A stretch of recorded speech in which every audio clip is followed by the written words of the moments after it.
If you haven't heard about Anchor, it's the easiest way to make a podcast. Let me explain. It's free.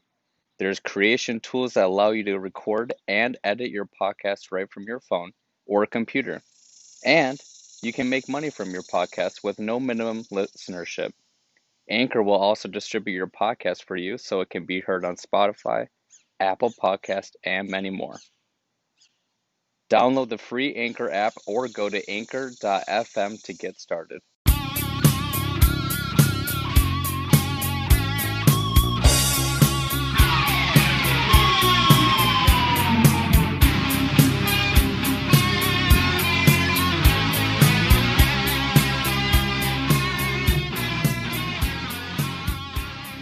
What's up, everybody? Welcome to episode 9 of the 2D Film Club. Nate's here, Hey, I what's think, up? and we're gonna talk about some movies and things. How you I'm doing, doing man? good. Just watched some movies this week and chilled and worked and yeah, just nothing special. Yeah. Nice. Well, What'd that's you do? exciting. Yeah, pretty much the same. Just chilling. Worked. Watched some movies, and yeah, went and saw How Tenet was again. that? It was pretty awesome. It was super nice. So I saw it in IMAX again, Ooh. and I was a little bit nervous because the first time the audio was there was something wrong with the audio, and I didn't know if it was just that's how the movie was or it was something wrong with the theater. And so I asked for one of those closed caption devices that you like stick in your cup holder, and it has like a little bendy thing, and you could just you can adjust where you want to put it, and you can just read the subtitles along with the movie. But once the movie started, I realized right away, like, oh, this isn't even like in sync with the movie. So it was, I don't know if it was like a little bit behind or ahead or something, but I was like, oh, this is pointless. So I just set it down. But thankfully, this time the audio was much So better. what was wrong with the audio? Um, Just like it being too it loud just, or yeah, it was just so loud. Like all the like music and effects and everything was so loud, and the dialogue just sounded so like muffled and so much quieter mm. than like the music and um everything else that was going on in the movie. So it made a pretty big difference. So that So was what, it nice. was just quieter, like and you were able to hear the dialogue a little bit better, or what was fixed? Yeah, I think it was just like it just sounded like the mixing was changed. Like I have no idea what the problem was originally, but um but this time it the dialogue was much louder and clearer. Um and then, the score and everything was a little quieter. It was still loud, but the first time we saw it, I mean, I'm kind of glad that I saw it when I did, because even though it was hard to understand a lot of the dialogue because of it, I really enjoyed it because it was so loud. Um, and I just feel like some of the scenes hit harder because of how how Yeah. loud the music was, and like it just was like really immersive, and I didn't even really care that much that I didn't understand everything that was being said. So um it was a little bit of a different experience seeing it this time, but it was nice being able to kind of pick up on some of the things that I couldn't hear So the with it first being your time. second time seeing it Um, and with it being fixed a little bit better, did you enjoy it a lot more, or was it kind of like the same enjoyment? yeah, yeah, I think I don't know. I don't know if I enjoyed it more or just the same, but there's things that I Hmm. appreciated more, of course, but yeah, I think I I knew after seeing it the first time I loved it, but I knew that I needed to see it again and needed to think about it more. And after seeing it again, like, over a week later, um, yeah, I'm pretty confident that how I feel about the movie. It's pretty great. It is. I think Love it. about it every once in a while, and I enjoy some of the areas and the direction that he went with the movie. And it's really nice too when you see it a Hmm. second time, you kind of catch like the little hidden gems or whatever like that was put into the Yeah. scene. So like that whole car chase scene, like when you catch like the mirror's broken, and then like later in the scene when the mirror gets fixed, I was like, hey, I didn't catch that the first time, but now I just caught it. Hmm. So that kind of stuff. And Yeah. then my second time seeing it too, I noticed that everything was a lot more red and blue. Like in a lot of areas, Mm. they had red and blue like scattered out throughout the movie, like in different scenes. And so I was able to catch that the Yeah. second time as well. That's cool. One thing I noticed this time, and partly I think because my brother mentioned it to me because he's seen it like four Oh times wow. now, and he was telling me that one thing he noticed is that sometimes in the movie, like in the score, like you can hear Travis Scott like humming and stuff. Like there's a few scenes where you hear like in the highway scene, you can hear Travis Scott clearly like just doing a little bit of like mumble singing in the background, like with Oh, the I didn't score. catch that at all. And really, so yeah, next time you see it, just listen for Travis Scott because he's in the movie, and I thought that was That pretty is funny funny. because you can hear him, and there's like two specific spots where I heard it, and I was like, okay, yeah, it's definitely it's really faint, But you can but still hear it though. um yeah, and the what's his name? Uh, I can't remember his name, but the composer, he's worked with Travis Scott Hmm. a lot.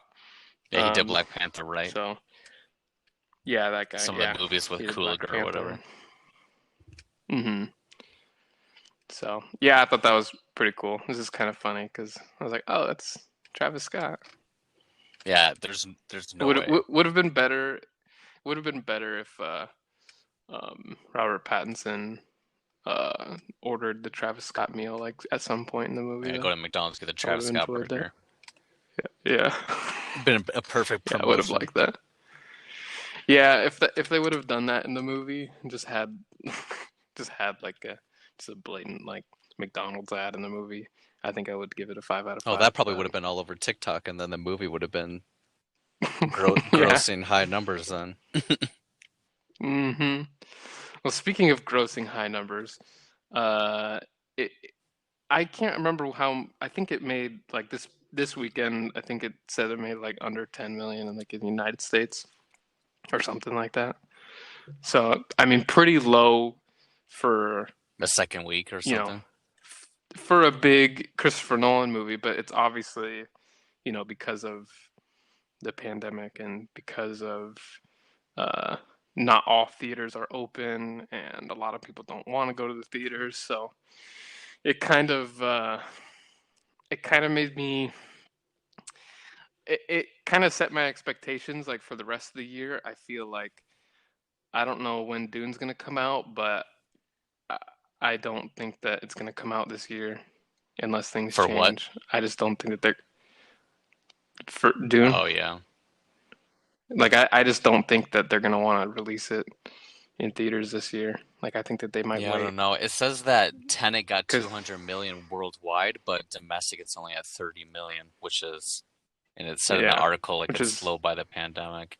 It's interesting because, yeah. I was watching college football yesterday, and there was, they have half the stands, so like 19,000 people can be in the stands. So if people are willing to go watch Hmm. football, it's interesting why maybe some people might not be comfortable to go to a movie theater. It's probably because it's inside, air conditioning, all Yeah, that kind of stuff.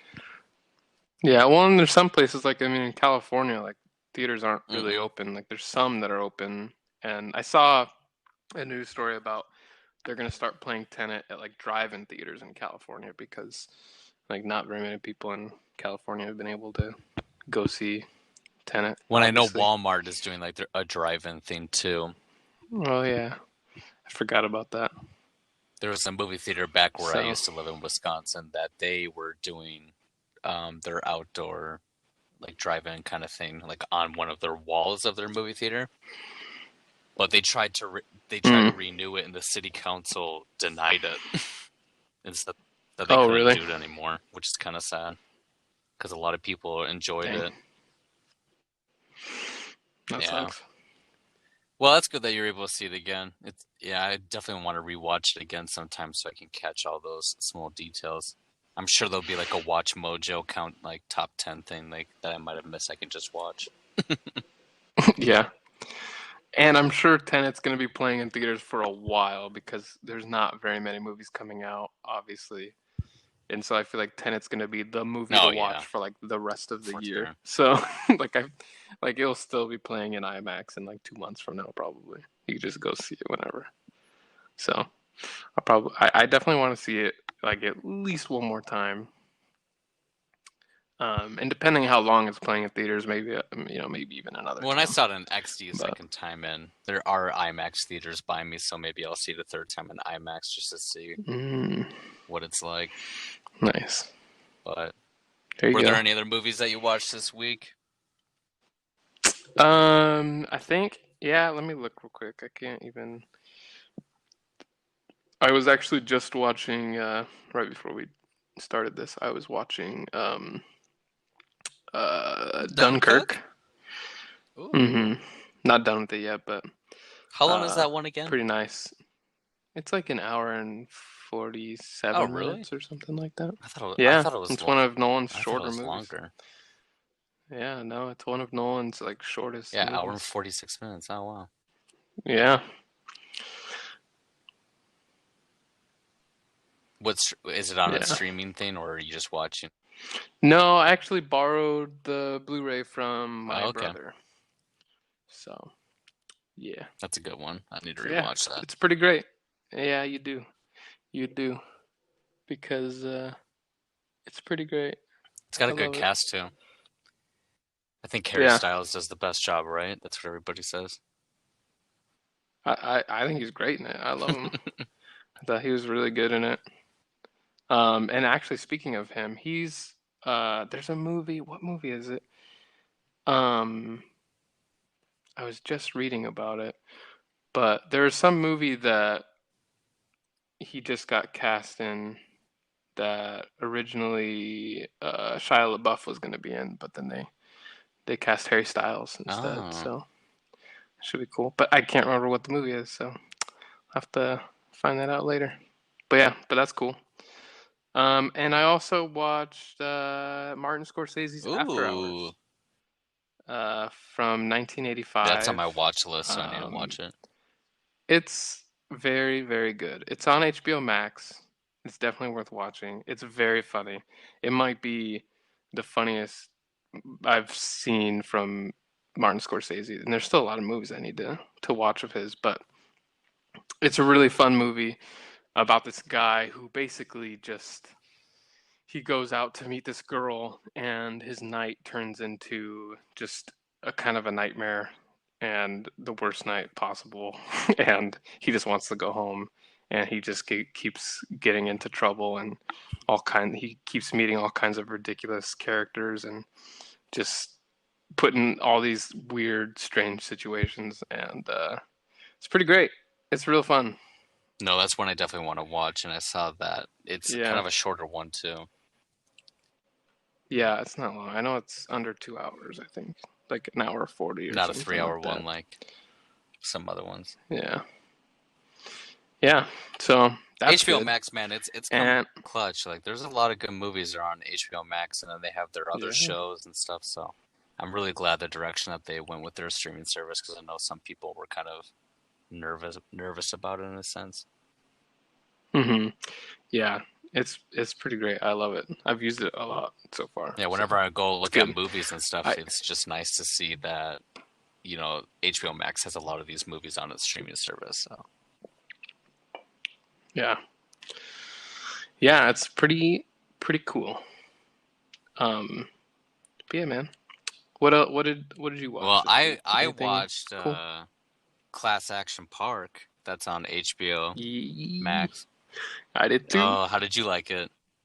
I liked it a lot. It was really fun. I feel like I've heard of Action Park before, but I never really knew anything about it.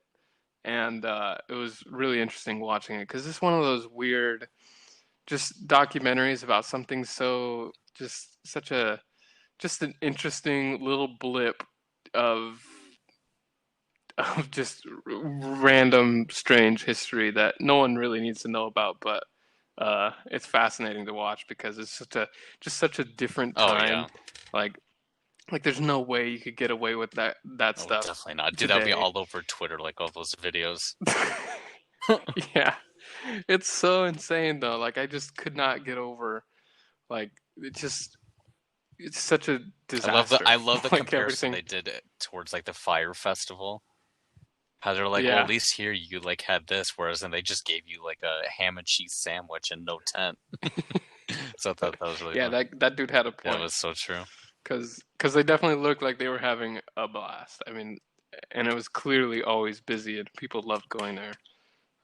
Even if they knew they were gonna get hurt, but that was all part of the fun. Did you ask your parents Uh, about the park? I need to ask mine, like if they know no, anything about it. no, but I will. I don't think I've.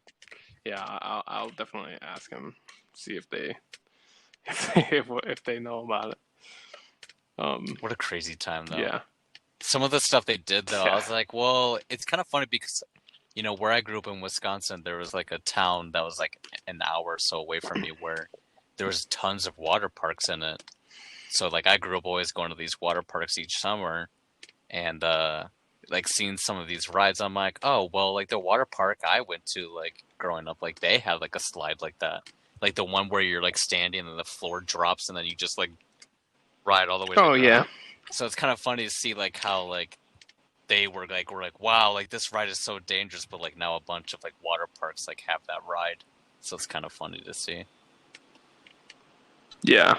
I think some of them are fine, but then there's some that are like clearly like I mean like the loop de Oh loop one yeah, is dude. just like this is not good. Just the way they described some of these rides too. Yeah.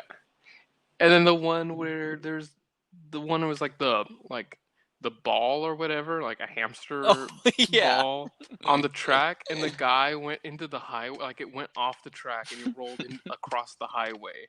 I'm like, are you for Yeah, real? dude. I swear, like each Oh. ride was like they were trying to one up another to see like what would injure someone the most or something. Mm-hmm.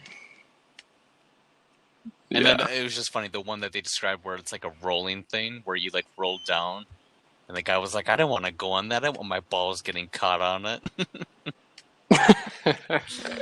That's so funny. Yeah, that was a good documentary. I enjoyed it. Sad, Yeah. but also it was good. Yeah. But it does look fun. Oh yeah. I feel like we missed out. We were I born definitely would have gone, too to be late. honest. My parents would have been I like, would have no, loved you to can't go. But yeah, Yeah. there definitely would have been that one friend where his parents were like, I don't give a shit, and like would have took like everybody to it. Mm-hmm. It's just such a fun thing. Yeah. Yeah, it's fun. So, yeah, it's a fun documentary on HBO It's only like an Max. hour or so. Yeah, it's pretty short. But and just entertaining. Like I put it on. My wife was doing something else, and she like kind of almost immediately stopped doing whatever she was doing and was just like engrossed in what was going on. She's like, what in the world? oh really? Yeah, yeah. She likes documentaries and things like that, but it's just funny because she was doing something and then she's totally stopped to watch it because it was just crazy. Well, yeah, just something like that to happen like in that time and everything. And I just love how they said like if it would have happened in any other like just like 10 years later, like everybody like already wasn't like having it, but it was like perfect for that time era and everything. Yeah, It's just funny. yeah, definitely. Lifeguards were kids, supervisors were kids. Like it's just so funny. Like it just sounds like the ultimate like party and stuff. It would have been so fun, but also dangerous. Yeah. But I also did Definitely. have the Very chance to dangerous. watch 2001: Space Odyssey though, Nice. and that was really good. I remember like trying to watch it like growing up, but like I don't know if I actually finished it or what. So then like I tried rewatching it like 5 years ago, and I got like 20 minutes in, and I fell asleep, and then I was just way too late. You didn't even get past the No, monkey I part. didn't. I didn't get past the monkey part, unfortunately. Well, no, I think I actually no, it wasn't 20 minutes. I got to the part where the pen was floating. Which, you know, watching it this time, like, it's just crazy to think that this movie came out in 1968, right? And just all Yeah. the stuff that they were able to do is just baffling to see, you know, during that time era. Like, in that beginning part, I was just thinking, like, they filmed this, and, like, that next year was, like, the moon mission. You know what I mean? So they were doing, like, all this Yeah. stuff, like, filming, but, like, they weren't even at the moon yet. You know what I mean? So it's just crazy to me to see like Yeah, how it's pretty good crazy. they did some stuff. Yeah, the effects are amazing. Like that pen, For the time, it's, floating like, was just. perfect. I was just so distracted by. I was like, it's crazy. 1968, and they were able to do something like that. Yeah, it's pretty amazing, and I mean it makes sense why, you know, so many people actually believe that. Oh yeah.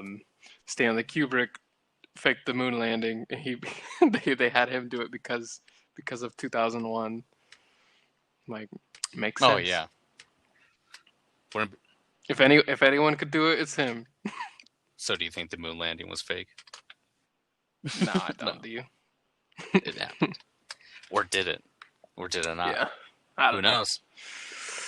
But yeah, I did enjoy it. I was just super impressed, like I said, with the time era and how they were able to do all the effects, and the storyline was really good too. Just seeing like how everything was kind of tying together with like the beginning and everything with Hal and the deception and stuff like that. So yeah, it was just, you know, for it being I think like a 2-hour movie, like it didn't feel like it. I was just intrigued like the whole time, and yeah, trippy.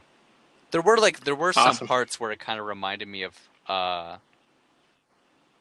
Interstellar and Ad Astra like a little bit, and so like it's nice to see like some of these other space movies kind of tie back to Space Odyssey, which makes sense. Like, Yeah. but it's funny like if you have like some people that like I don't know try to credit Interstellar or like these other movies when like, you know, this one like kind of started it all.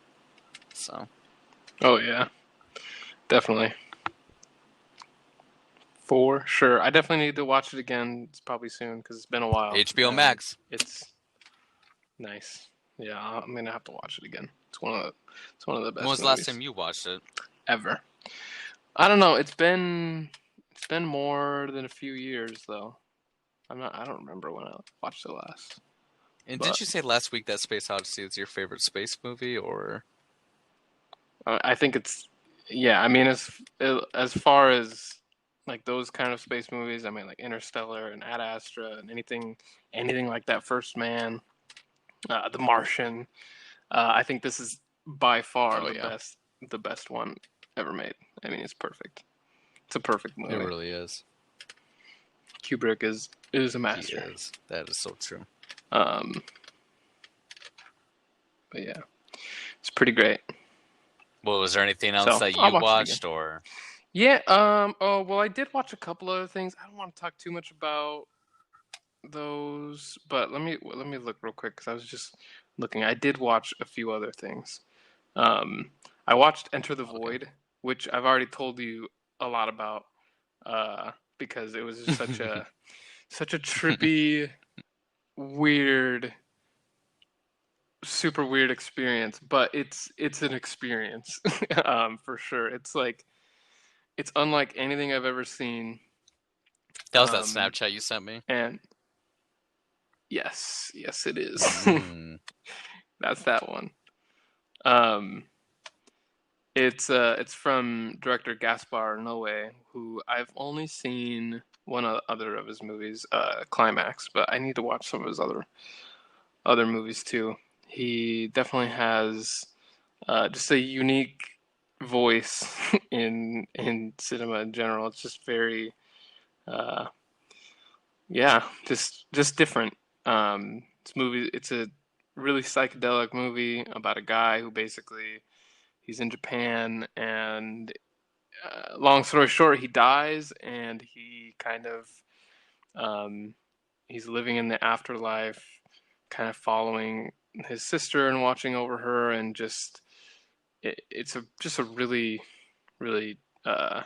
just interesting experience, unlike anything I've seen before, and I think it's worth watching. It's definitely not for everyone. It's a Probably not little, for children. yeah, no, not for children. Not even, yeah, no. So just be warned if you So watch don't it. watch with my child. Yeah, no, Yeah, no. no, yeah, no. Don't watch it with anyone.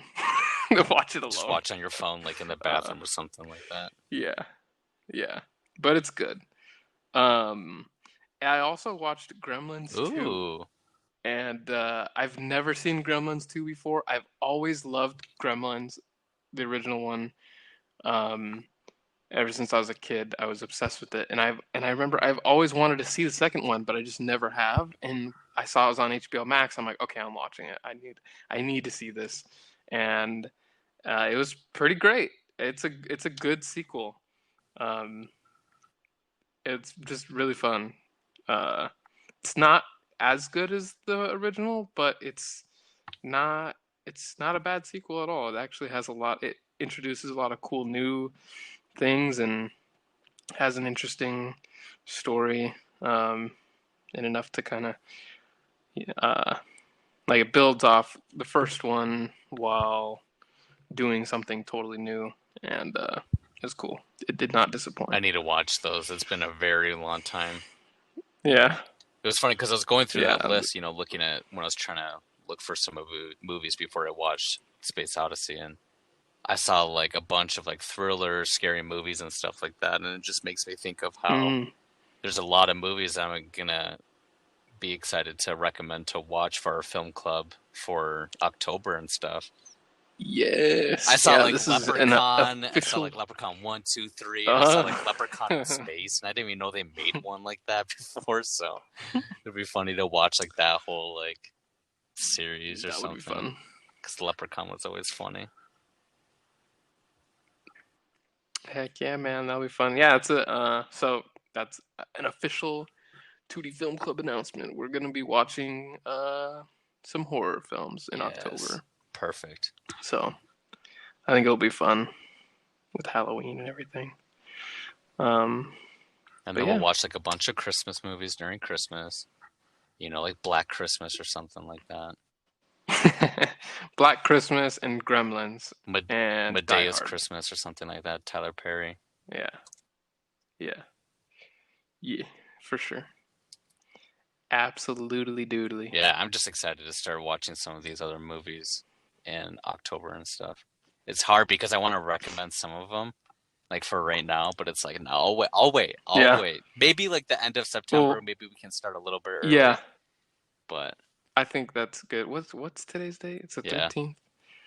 So, oh well, yeah, that would make sense actually. that We works. could start doing it in 2 weeks.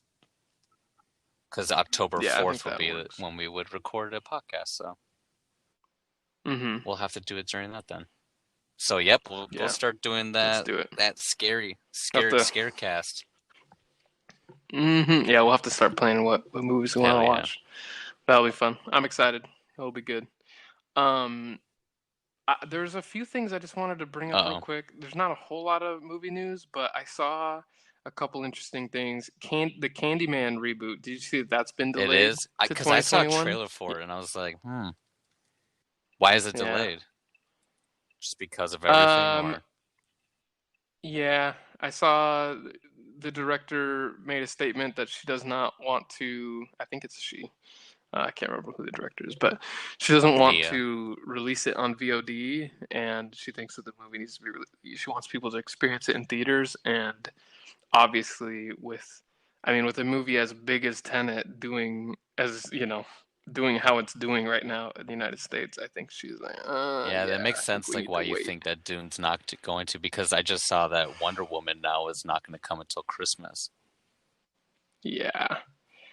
So, I mean, maybe it would be great if it'd come out in December, but I feel like they're, I don't know what the budget of Dune is, but I know it's obviously a lot. And, um, with Denis Villeneuve's last movie, Blade Runner 2049, uh, it did not do well at all. It like bombed at the box office, Hmm. and no one went and saw it. And so I think that they're already like a little hesitant just with that, and like, it's Dune. I don't know. I think it will do well, but I think it's going to be really hard if they try to release it, this year. I was looking Um, forward to Candyman too. Damn. yeah. Well, maybe we'll have to watch. We'll just have to watch the Yes, original one. true. Yeah, we can do that. But yeah, Candyman, the reboot looks like it could be good. I'm excited for it too. Jordan Peele. Yeah. Um, and then the other thing I saw is the uh, Are you what's it talking called? about how There's that this. TikTok star Addison Rae is going to be in a Oh reboot? yeah, in my document I was going to put that in here, and I was like, nah, we don't need to talk about that. But thank you for bringing it. Thank you for What's bringing your it up. thoughts on that? Because Yeah, first of all, I don't even think it I needs just to don't be a care. remake, and second of all, yeah, I don't care either. I don't even know why it's news. She probably like has like a small Yeah, role, so like I don't even know why it's important. I don't know. I don't really care, but it's interesting. It's funny to see Yeah, because I know yeah, it was Charlie, funny. like the other TikTok girl, like she's gonna be in the new Spider-Man, Hmm. so Mm, it's interesting. But what are you gonna say though? interesting. No, so there's this movie, Nomadland. I don't know if you've It heard of sounds it, but familiar. it it played at the Venice Film Festival, and it won the top prize, the Golden Lion. And I saw a lot of people kind of raving about it. It's from director Chloe Zhao, Chinese director, who's also going to be the director of uh, the Yeah. Eternals. Um, so yeah, I just thought that was interesting. It looks good. It has Frances McDormand in it, who's always great. I love her. So I'm excited to watch it, and especially seeing some of the the buzz around it. It sounds like it's good. So I want to check that out, and kind of makes me a little more excited for Eternals, because it sounds like, from what the director said, that Marvel just kind of, this is what she said, that they were like, just do whatever you want with Eternals. But I mean, I'm sure they have their hand Oh in it yeah. somehow. But I mean, I feel like they're, You hope that she I can don't know. do whatever she wants. But I just like hearing that though. Like, it sounds like she has some freedom with making that movie, and she seems like she's a good director, and I'm sure she'll have a unique vision for the movie. And Well, that so Nomadland sounds like a really yeah, interesting movie, so I'm excited for when that comes yeah, out. yeah. So that's cool. But yeah, other than that, that's kind of the only like news that I Get right saw. into the news. Get right into the news. So yeah, man. So should we talk about some movies? Yeah. Some more movies? Yes, of course. So I recommended Short Turn 12, and this one was directed by Destin Daniel Cretton. And he actually did this one. He did like The Glass Castle, and then he actually directed Just Mercy that had Brie Larson in it. So it's good to see that they already have that connection. So for Just Mercy, because they already did this project. Mm-hmm. Because Short Term 12 came out in 2013, but it's just a movie about Grace Howard, so Brie Larson's character, she's a young supervisor for like troubled teens, like at a group home, and she starts like building a connection with one of these girls that had to come there, and it just kind of shows her day to day, adventures of working with these kids. Like one of them is getting at that age where he's about to get kicked out of the group home, so you kind of feel bad about that whole situation because he probably has nowhere to go. And then while this is all happening, like you find out Brie Larson's character Grace is like pregnant with her boyfriend that also works at the group home, and she's like had a troubled past like with her dad, and so she has like an uneasy feeling like about keeping the baby and all this kind of stuff. So it's just one of those movies where it's kind of heartfelt and pulling on them heartstrings a little bit, because like seeing like this kind of movie, it definitely has like a realism to it, and so it's just like sad to see like some of these people like in these situations and what they struggle with. But I really like did enjoy in this movie how Brie Larson's character had like a past, so it's like nice to see that she did have like a really good connection with these other characters, like these teenagers in the film. But to be honest, like the one that like, and I'm glad like some of these serious movies like have some comedic like relief, because Rami's character was like so funny, and of course his name was Nate. I was thinking about that. I love how they like have him. Hold me good, Nate, and it just spits on his face, and then he sanitizes his face afterwards. He just squirts some hand sanitizer. Yeah, because she just spit all that COVID out. Yeah, that COVID, bro. They knew it was gonna happen. But I just love like how like they have like Nate introduce himself, and he's like, "Hi, I'm Nate, and I'm like excited to work here with you troubled teenagers." And they're like, "What do you mean like underprivileged?" And it was just kind of funny, like that whole like situation, because in reality, like someone that doesn't have any background with it, that's totally what's gonna happen. They're gonna like walk up and be like, "Hey, like I'm here to help you because I know like all this stuff." But it's just kind of interesting to see like the two perspectives of the different workers. That's true. How like, because he's just doing it for like what, college credit or something like that. So, for him, it's just like a good experience, but like not something that he actually like cares maybe too much about. But it was nice, the movie, and like especially towards the end, like he definitely was a part of that group, and he definitely had a lot more care for like these troubled teenagers. But I loved the stories like that they told in the very beginning, how like the worker pooped his pants and then all that kind of stuff. And the end was really nice too, like that story. Yeah. So. Yeah, I like the bookend, like how it opens and closes like the same way. I really liked it. I like the first story is funny, and then the story at the end was really sweet and just nice to hear what happened to what's his character's name? I don't remember, but how they saw him getting coffee or whatever. Yeah, Marcus. With that girl, Marcus. Yeah, I really like that too. Yeah, that's true though. With Nate, like you could totally tell there's a difference between Nate and then with Brie Larson's character, where he is kind of. There's some parts where he just looks dumb. Oh yeah. But he, it's not that he's like he's bad or anything. It's just that just when you compare him to Brie Larson, who obviously cares so much about these kids, and she seems to know them really well, and like is really genuine and loves what she does, and like there's like a reason why she's there. And I like how it kind of, you don't know right away, but the movie reveals how, about her past, and when she shows the other girl her scars from when she cut herself, and when tells her about her dad, and then you find out about her boyfriend and like how he's from, similar kind of background where they both wanted to do this because it was something that was important to them, and they wanted to help kids that were in similar situations as themselves. So I really appreciate that too. I thought it was good, and Brie Larson was really good in it. Yeah, she was.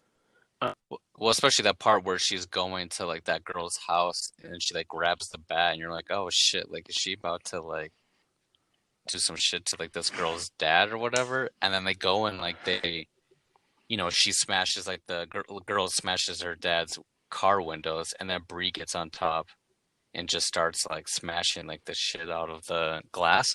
And what I liked mhm. about that scene is it felt realistic, like almost like you were witnessing what she would have done to that dad. But Yeah, this was like on the windshield of a car, so it's like holy shit, like this is a lot of emotion that's being directed towards like this windshield. And so I yeah, just liked how they kind I, of did that. yeah. I like that, but I also I there's something about it that was kind of that I that I just it I didn't like. Like I just how she just shows up there with a bat, Well, just yeah, ready to freaking kill definitely. this guy. Yeah. I was like, okay, like it just didn't. And I get it. Like obviously, she's had a traumatic past with her dad, and that's why she has such strong feelings, and wanting for um wanting for this girl to not be there because she's in danger. Hmm. And so I get why she's so passionate and emotional about it. But I thought it was funny though when the girl comes in, she's like, "Oh, okay, so what? You're just gonna bash his head in? Like that's how we do this?" No, that's so true. It's one of those scenes where like it felt like a continuous scene where that whole day like started off just like in a very rough situation. She gets a call that her dad's getting released from jail, and then she goes to the housing place with all these children, and the one character like ended up cutting himself, so had to go to the hospital, and then she has like the fight with her longtime boyfriend and doesn't want to keep the baby. She wants to break up with him, and then she has like the argument with like the main therapist guy, like saying like, oh, you know what, you need to do something about this. So it's just kind of a crazy like day that she had. So I can understand like why she would want to go do that, because she kind of felt alone in that situation. And so I did like how they tied it in, where like they're just talking to each other, almost like now she's the troubled teenager that is having to get help in a sense. Yeah, So yeah, I like that too. I liked how it developed the the characters with Brie Larson and her boyfriend and everyone, because at first you don't know why they're there, or why they're why they care as much as they do. But as you learn about it, like, oh, okay, that makes sense. Like yeah, I get it, and it's kind of cool to see that, and to see like how when she's meeting with her therapist, how she's kind of like doesn't say much, and the therapist is getting kind of frustrated with her, like, you got to tell me something, like, let's you got to talk. And it was cool to see her kind of on the other end of that, hmm, because she's so good with these kids and how to deal with them. But she's got her own issues, and she's still dealing with you know her feelings about her dad and what he did. exactly. But um yeah, and another thing that was interesting too, I saw that the director, he he made a short film of this, like with the same. He made a short film called Short Term 12 in 2009, and oh wait, oh never mind. So he made a short film of it in 2009, and I guess it was kind of based on his own experience from working in like a group facility for teenagers. oh wow, And so I thought that was cool, because you can tell like the movies, it definitely feels like it's coming from a very real oh yeah, and like genuine place.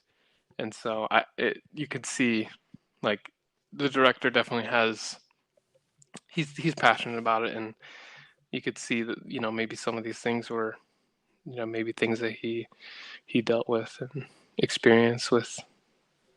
So I thought that was kind of cool.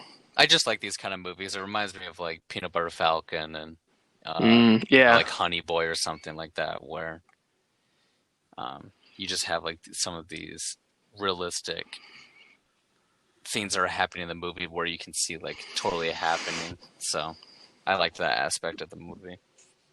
Mm-hmm. So what would you rate it? 2.5 stars? No, I really like it. I think it's a good movie. I've seen it before, um, but it's been a while, and so it's nice watching it again. And I do really like it. Um, I'd give it a 3.5 out of 5 stars. So what's the so what why like a 3.5? Like what?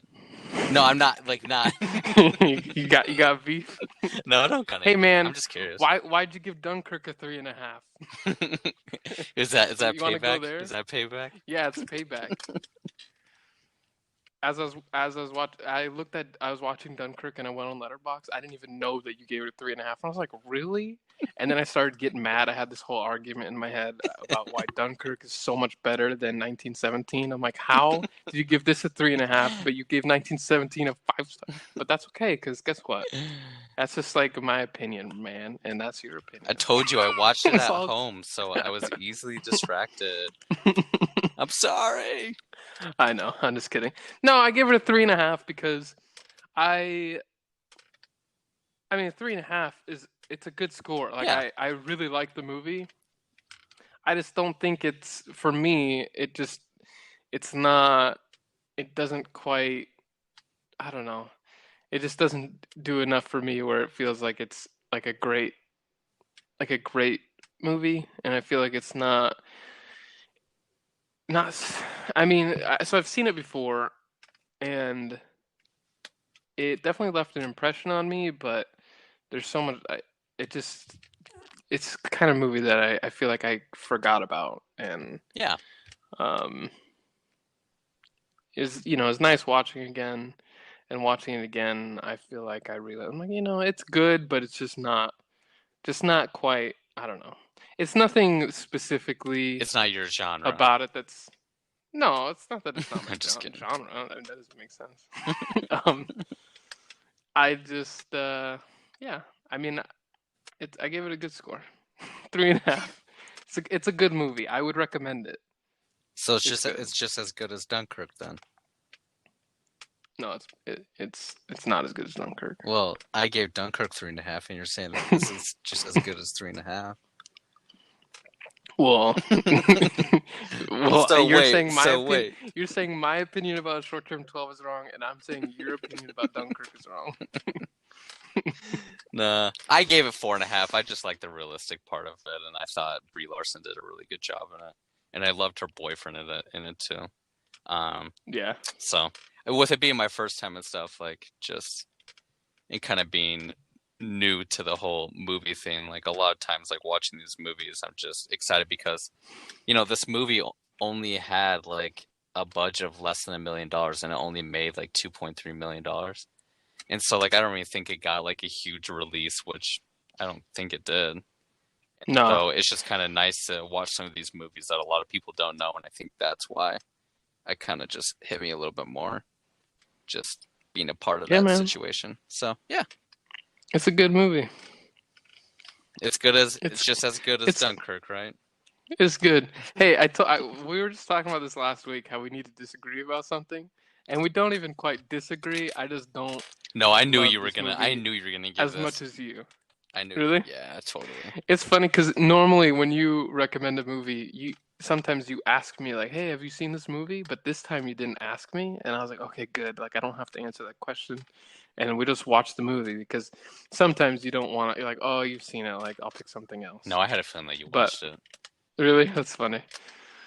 But I was glad that we watched it, and I really didn't know. Like going into it, honestly, I was like, I think.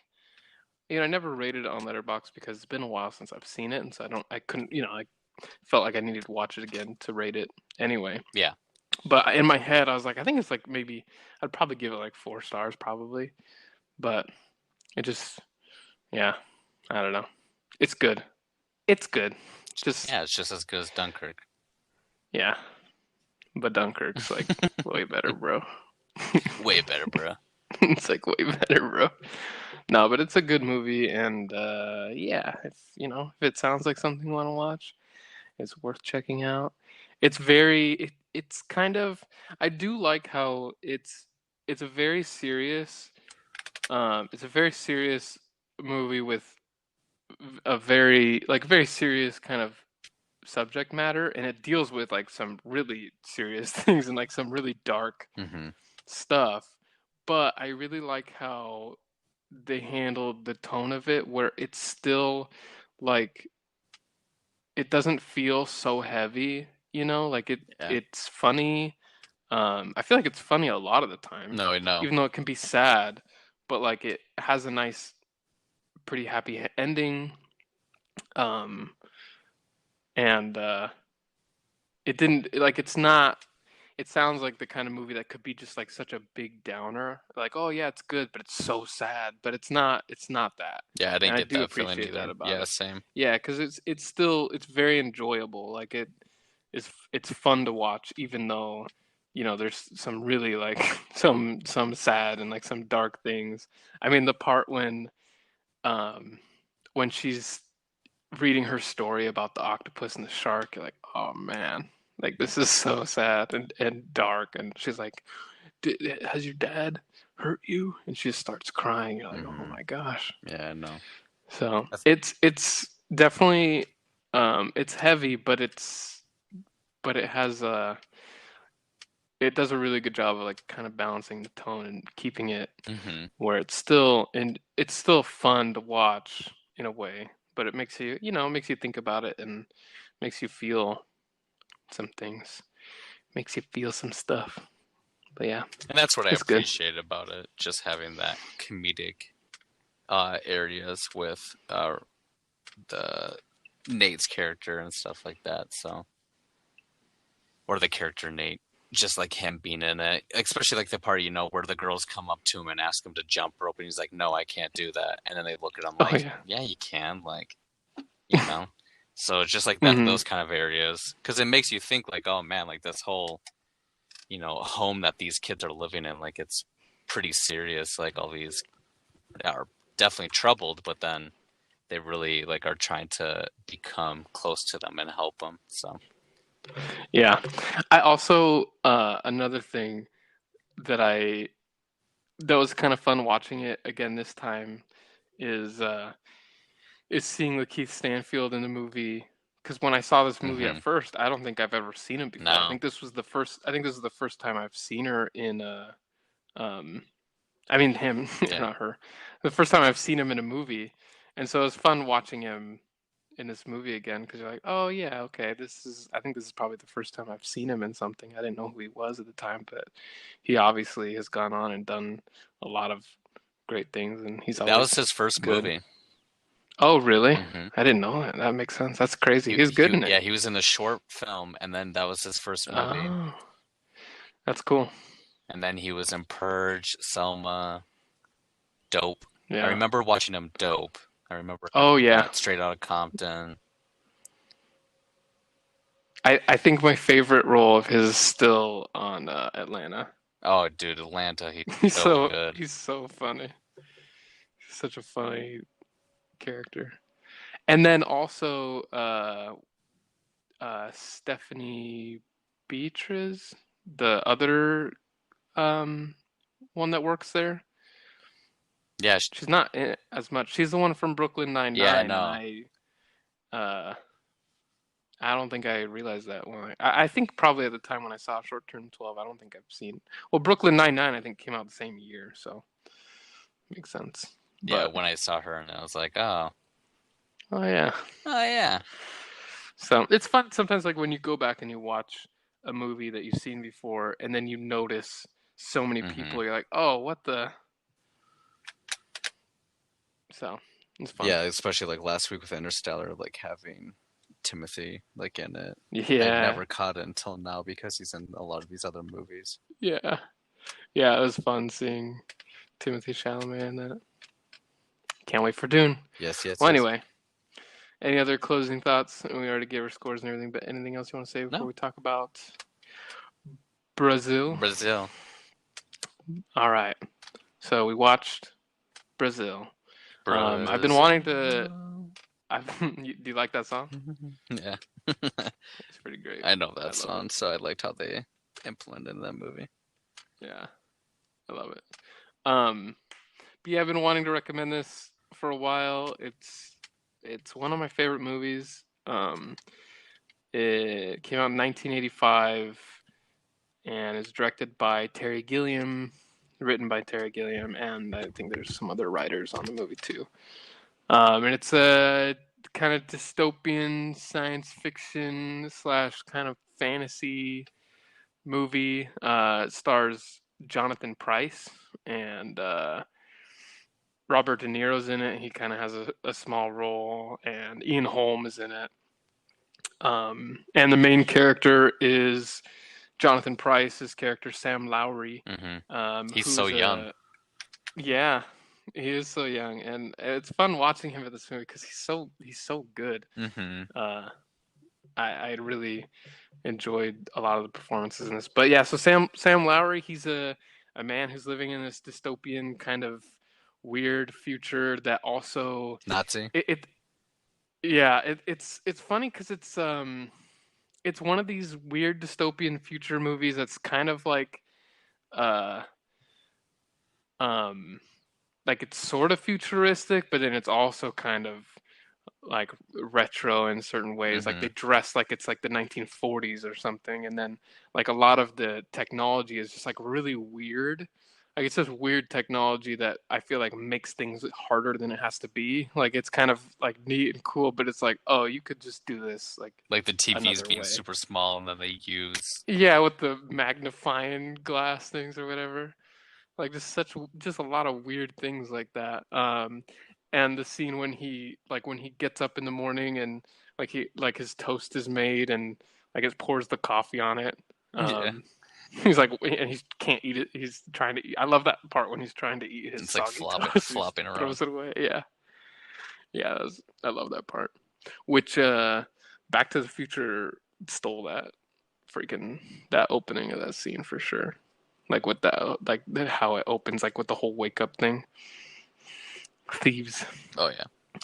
Um, but yeah, so he goes about his day, and he has this kind of boring kind of job. Right, it just seems mundane, and it's a very so it's an interesting like the whole environment like that he lives in is just so interesting, and I love like the whole beginning, that shot that it opens up with like that pan where it pans out and you just see like all these people working and um like all these weird whimsical just goofy machines that just don't even make sense. But yeah, it's the total like totalitarian uh totalitarian government, um very much like George Orwell's 1984, which I guess the movie's sort of kind of based on, but not really because uh, Terry Gilliam has never read the book or anything. He just knew of it. He knew, he knew a little bit about it. And he even, I guess, he thought about naming the movie 1984 and a half. Um, I guess that was one of the titles that he was thinking about. But so it is a lot like that. Oh but yeah, but definitely. but totally different too, just in the way like the story is and everything. But it has that kind of um, like same like themes and all of that. Um, but yeah, and he has these dreams like throughout the movie about this girl who's like literally just this the woman of his dreams, and he finds her in real life, and he's just trying to to meet her and find her, and he falls in love with her like through his dreams basically, and that's kind of sort of the story of the movie. But yeah, what did you think of it, Nate?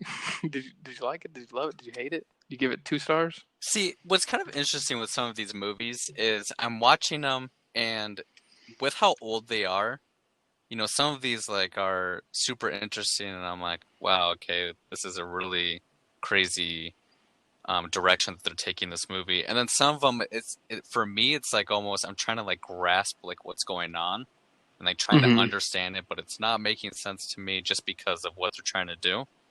And it's Mm-hmm. not until like the last like half hour where I'm like, oh, okay, I really appreciate this movie now. So like when I was Oh. like watching this, like the whole time I was like, I don't know what's going on, like I don't know what they're trying to do.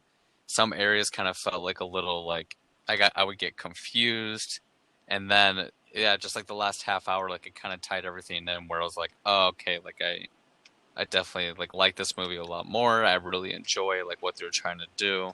I mean, I was like engaged the whole movie, and I thought it was funny, like the scenes that you were describing, and but I guess like the parts that kind of like threw me off, where I was like, I don't know what's kind of going on, is when he was like daydreaming and stuff. I'm like, I don't know what's going on, like. But then I Yeah. liked that throughout the movie. Then like his dreams were kind of having like a little tie into like what was gonna happen towards the end.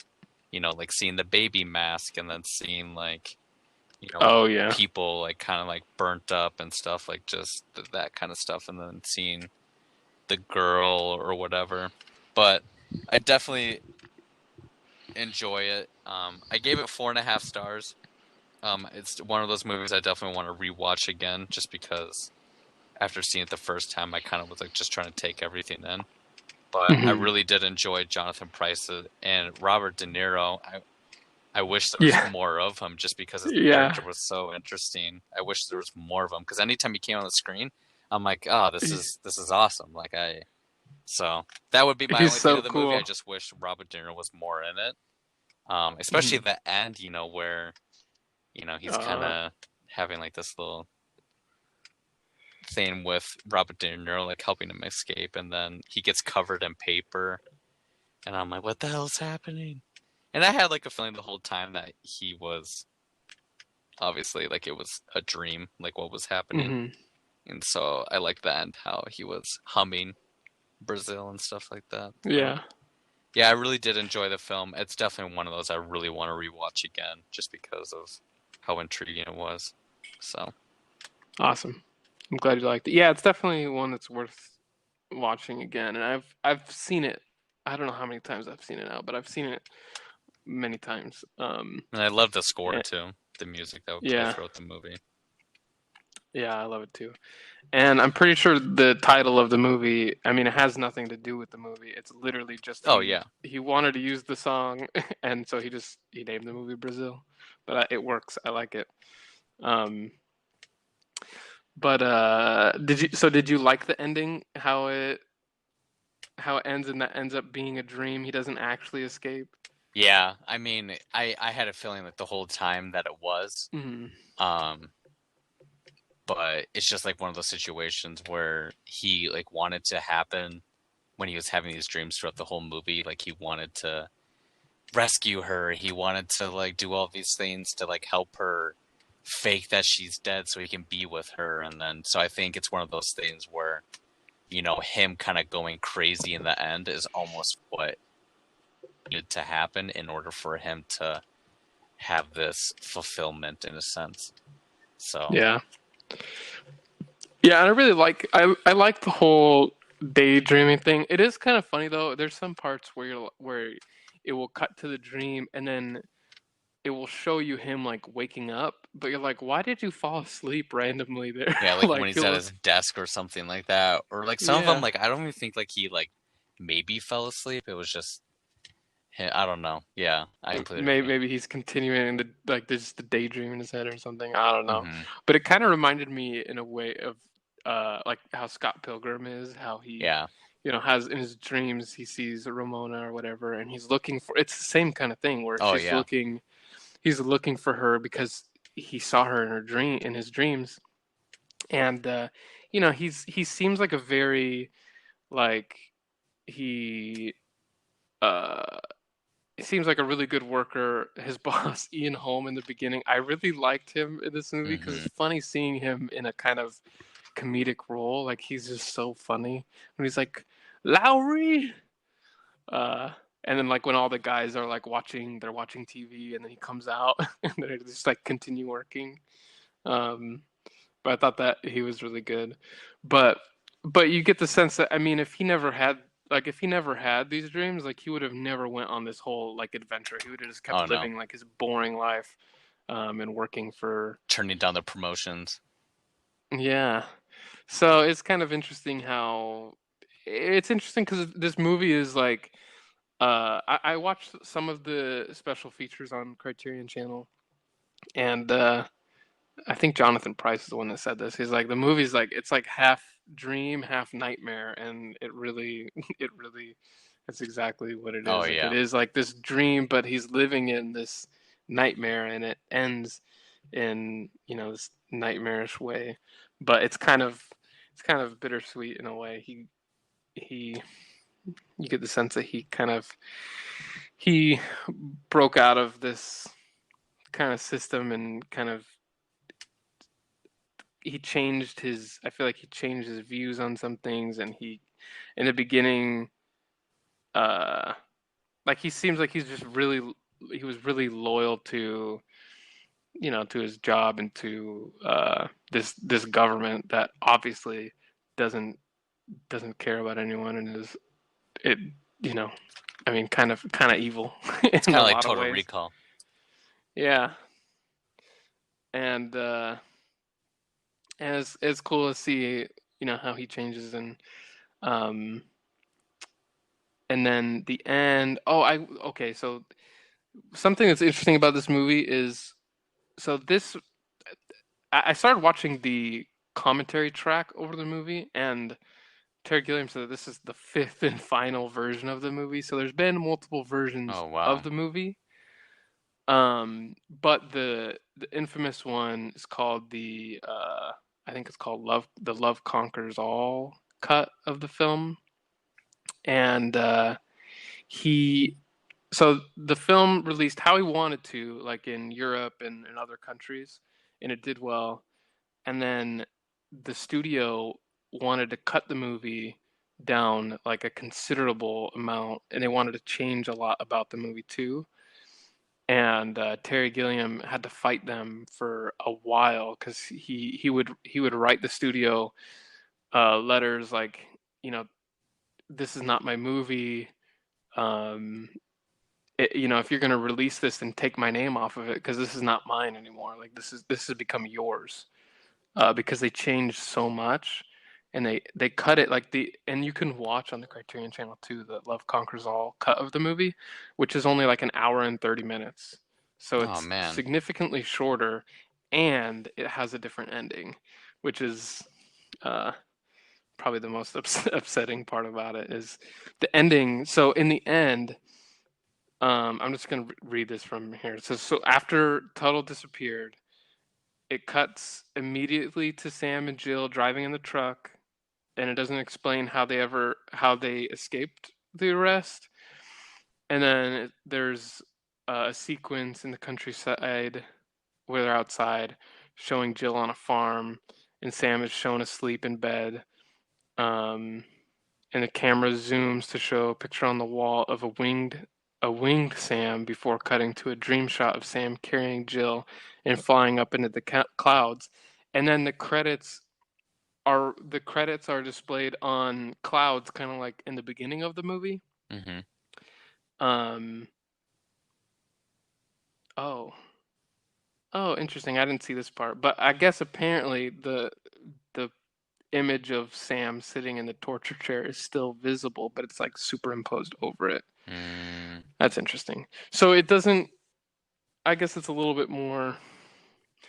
It has a little bit more of a happy ending, but then in the credits, you can still kind of see him sitting in the chair, but it So it's almost like they seems like, wanted you to guess like if it was a dream or not. yeah, I think that they wanted it to. I think they didn't like that it had a um like not so happy of an ending, and they wanted to make it so I like how it you. ended though. I thought it was Yeah, yeah, yeah, it's exactly. great. And if it was an hour and a half, man, I don't know. That would have been yeah. Yeah, well, apparently I haven't seen it. I kind of want to watch it to see and compare. Um, but it's from what I've read and heard, it's not. it's just not nearly as good because they cut so much out of it, and it Yeah. just doesn't work as well. Um, but yeah, he won, and they released the movie how he wanted to. But I think when it originally came out, I think it was the theatrical um, shortened version. Well, I'm glad they did. So yeah, so but yeah, so It's interesting how like glad that he kept fighting it. some of these movies are like that, and yeah, it's Yeah, important for these people. I feel like they had a lot more leniency back in that time, and I doubt like in today, like I wonder if they would have allowed it to happen. yeah. Well, one thing that um, I saw like a clip of David Lynch does. He had one of those like master class things or whatever on that you could watch, and one of the things that he says is like always demand like final cut of the movie because I think when he made Dune, he was so mad because he didn't have final cut, and so they ended up cutting the movie however they wanted. Um, and then I think ever since then, like he always was like, no, I need to have final cut Oh yeah, for sure. because there's so many instances of studios just like totally messing up the movie because all it takes is for you to change a few things and cut out some stuff from the movie, and then it changes the whole thing. And um, yeah, so I get why Terry Gilliam was so mad. There's a whole documentary about it too, like an hour-long documentary about his fight with the studio, which is interesting to listen to. Some of the Yeah, I letters saw some of them, and I was listening to a little bit of it, but yeah, I had to go do some other stuff. But I'm glad that they have. I love how Criterion Channel has like that kind of stuff. yeah, Because I remember watching like some stuff about Paris, Texas, and it was nice to see like the direction they wanted to go with the movie and like the different actors and actresses what they were talking about. So yeah. It is super nice. It's cool watching that stuff because it is interesting to learn about some of the like the filmmaking and like what went into the movie and learn some interesting things. yeah, And exactly. I want to finish listening to the audio commentary on the movie because it's interesting hearing him talk about some of like the influences and like the one like that robot that was really annoying like with the Oh eyeball yeah, like at the desk. I guess that was really like mostly inspired from Star Wars. He wanted to make like some kind of like droid like that, but just make it annoying and kind of weird. But there's a couple things that he said that were actually like inspired from Star Wars, which I thought was kind of interesting. maybe the Like the second scene in time I the watch it, I'll have to watch it with the commentary. yeah, it's fun. It's fun watching movies with the commentaries when they have them like with the director or whatever. Um, but yeah, it's cool. I definitely want to keep watching it. And then there's another commentary track on the Love Conquers All version too. So so you could watch this movie like 4 times Oh in really? different ways. Yeah. So you could watch. I want to watch the Love Conquers All version, and I want to watch it with the commentary track to see. Because it'll be interesting to see. I'm assuming it's Terry Gilliam, but I don't know. Maybe it's someone else. But talking about what the studio did to it and all that would be kind of cool to see. Oh, for sure. But yeah. But yeah, I really love this movie. I think that there's a lot of it's just such a weird world, and I love how like how just fantastical it is. It's just so uh, it's just such an interesting kind of fantasy movie, but it turns into this kind of dark ending. There's some dark moments in the movie Oh for yeah. sure. And just there's just so many little details. I mean, like with like his mom and like all her outfits and like her shoe hat. And When every time you saw the mom's friend, like she kept getting worse and worse with like the plastic surgery. yes, yeah, yeah. But And then I like loved when that scene where like the girl was like, "I don't like you either, so like I'm not attracted to you." I thought that was so funny because he's like almost like, "Okay, like thank God, like I don't have to yeah, deal with this anymore." yeah, it's funny. Trying to get set up. See, like with me, like I kept like kind of like having my thoughts like towards this movie direct towards like Starship Troopers in a sense.